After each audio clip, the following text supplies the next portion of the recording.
नमस्कार। मैं हूं फरहान। आप अभी तक के इस खास कार्यक्रम में आप सभी का स्वागत है।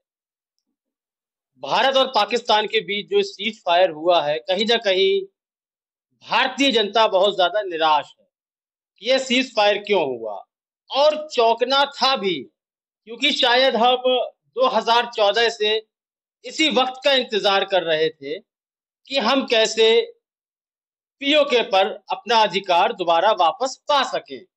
हम इंतजार कर रहे थे और पाकिस्तान ने वह मौका हमें दे दिया।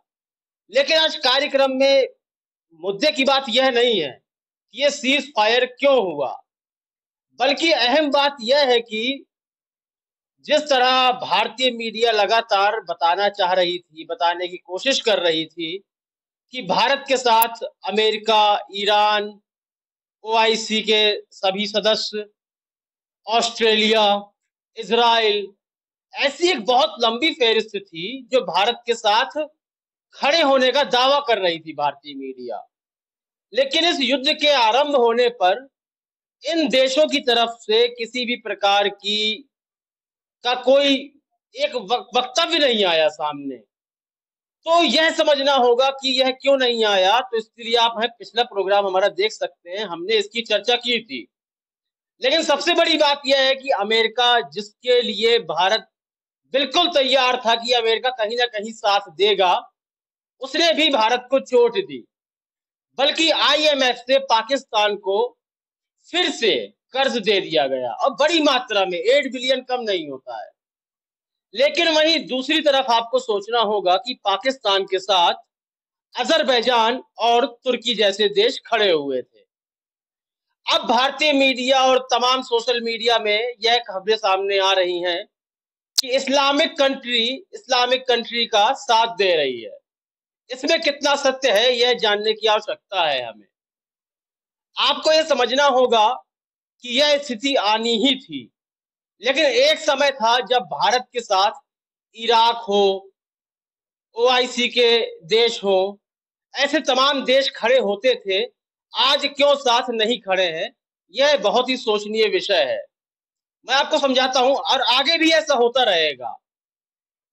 वो देश किसी इस्लामिक देश के साथ नहीं खड़े थे, बल्कि 2014 के बाद से आप सब देख रहे हैं, भारत ने खुद यह बताने की कोशिश करी है सारे विश्व को कि हम इस्लाम विरोधी देश है हमारा। अब आप कहेंगे कि यह कब कहा भारत ने?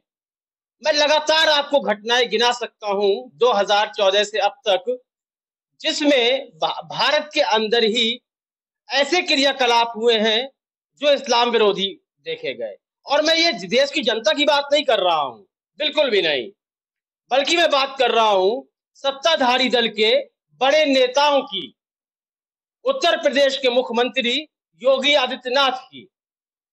उनके बयानों में सदैव यह दिखता रहा कि हम एक सेकुलर देश नहीं है। जब तक भारत सेकुलर देश के रूप में अपनी छवि विश्व भर में दिखाता था, तो यकीन करिए कि पाकिस्तान के साथ तुर्की या सऊदी अरब जैसे देश खड़े नजर नहीं आते थे। आज वह पाकिस्तान के खिलाफ नहीं खड़ा है, चाहे वह तुर्की हो, अजरबैजान हो, आगे आने वाले समय में और भी देश दिख सकते हैं। बल्कि उन्हें यह लग रहा था कि हम एक उस देश के खिलाफ खड़े हुए हैं जो इस्लाम विरोधी है, जो कि नहीं है हम। सबसे बड़ी बात यह है। लेकिन 2014 से अब तक मौजूदा समय में भारत ने अपनी यही छवि बनाई है मौजूदा सरकार को लेकर। इस छवि को हमें बदलना होगा, क्योंकि यह युद्ध आखिरी नहीं है। युद्ध कभी आखिरी नहीं होता। जब तक दुनिया है, दुश्मन देश से हमारा मुकाबला लगातार होता रहेगा। उसके लिए हमारे पास क्या कोई रणनीति है?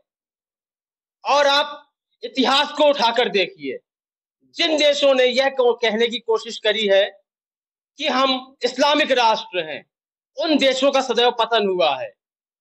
जब इराक ने अपने आप को इस्लामिक देश, सुन्नी देश कहने की कोशिश की, तब इराक का पतन हुआ। जब ईरान इसी राह में चल रहा था और चल रहा है, तब आज आप उसकी अर्थव्यवस्था देख सकते हैं कि कितने निचले पायदान पर पहुंच गई है। अब इसी के मुकाबले आप अमेरिका की बात कीजिए, फ्रांस की बात करें, अन्य विकसित देशों की बात करें, वह भले ही एक घटना के खिलाफ हो सकते हैं, लेकिन वह कभी भी यह दर्शाने की कोशिश नहीं करते हैं, कभी भी साफ साफ यह कहने की कोशिश नहीं करते हैं कि हम इस्लाम विरोधी हैं। तो आपको क्या लगता है इस संबंध में कि तुर्की, अजरबैजान जैसे देश जिस तरह से पाकिस्तान के साथ खड़े रहे, क्या केवल उनका इस्लामिक नाता था? यह सोचनीय बात है। इसी के उल्टे हम आपको बताते हैं कि जब आर्मेनिया और अजरबैजान की लड़ाई हो रही थी, समझिएगा आप इस बात को, आर्मेनिया एक ईसाई बहुल देश है, अजरबैजान मुस्लिम बहुल देश है, लेकिन उस लड़ाई में ईरान आर्मेनिया के साथ खड़ा था, जो कि ईसाई बहुल देश है, क्योंकि वह किसी के विरोध में नहीं था, बल्कि वह दो देशों की लड़ाई थी। यदि आज भारत वही सेक्युलरिज्म में लौट जाता है, मौजूदा सत्ता लौट जाती है, तो मुझे उम्मीद है कि आगे आने वाले समय में हमें इस प्रकार की परेशानियों का सामना नहीं करना पड़ेगा। आपकी राय ज्यादा महत्वपूर्ण है। कमेंट सेक्शन में अपनी राय अवश्य दें। कार्यक्रम को लाइक और शेयर करें। चैनल को सब्सक्राइब करना बिल्कुल भी ना भूलें। तब तक के लिए इजाजत दीजिए। धन्यवाद। देश और दुनिया की खबरों से अपडेट रहने के लिए आप अभी तक न्यूज चैनल को सब्सक्राइब करना ना भूलें और साथ ही हर न्यूज का नोटिफिकेशन पाने के लिए बेल आइकन को भी दबाएं।